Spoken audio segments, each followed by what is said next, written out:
Wherever you go, whatever you do, throw a little at it. Omax, Vest and Briefs.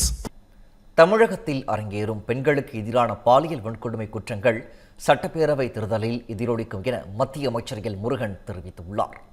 Chennai விமான நிலையத்தில் செய்தியாளர்களுக்கு அவர் அளித்த பேட்டியை மினி டாக்ஸ் பகுதியில் பார்க்கலாம். விளாத்திகுளத்தில் ஒரு மாணவிக்கு படுகொலை செய்யப்பட்ட வழக்கில் கூட காவல்துறை சரியாக விசாரிக்கவில்லை, நடவடிக்கை எடுக்கவில்லை.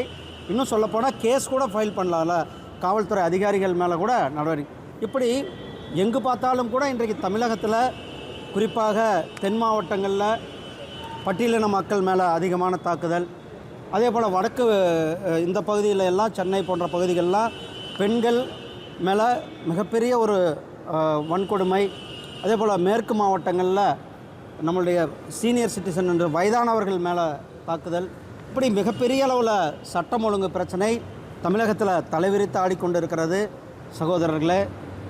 அதே போல் இங்கே நம்ம பார்க்குறோம், பல்வேறு விஷயங்களை பார்க்குறோம் தினந்தோறும். இதுக்கெல்லாம் காரணம் தமிழகத்தில் கஞ்சா, போதைப் பொருள்கள் இதையெல்லாம் கட்டுப்படுத்த தவறி இருக்கின்ற திமுக அரசாங்கம், காவல்துறையை கையில் வைத்திருக்கிற முதலமைச்சர் அவர்களுடைய செயலற்ற தன்மை, அவருடைய கையாளாக தன்மையினால் இன்றைக்கு தமிழகத்தில் பெண்கள் சகோதரிகளுடைய பாதுகாப்பு என்பது மிகப்பெரிய கேள்விக்குறியாக இருக்கிறது. இதற்கெல்லாம் விடையாக வருகிற ஏப்ரல் 23 அன்று தமிழக மக்கள் ஒரு மிகப்பெரிய ஒரு பதிலை கொடுக்க இருக்கிறார்கள். ரஜினிகாந்த் அவர்கள் ஒரு தைரியமான சினிமா நடிகர், கிட்டத்தட்ட 50-60 வருடத்திற்கு மேலே தமிழகத்தில் ஒரு தனக்கான தனி முத்திரை வைத்தவர். அவரை யாரும் மிரட்டவும் முடியாது.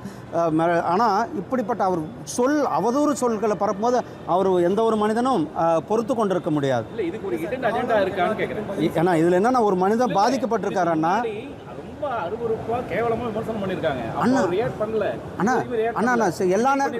எல்லா நேரமுமே ரியாக்ட் பண்ணாமல் இருப்பாரா என்ன?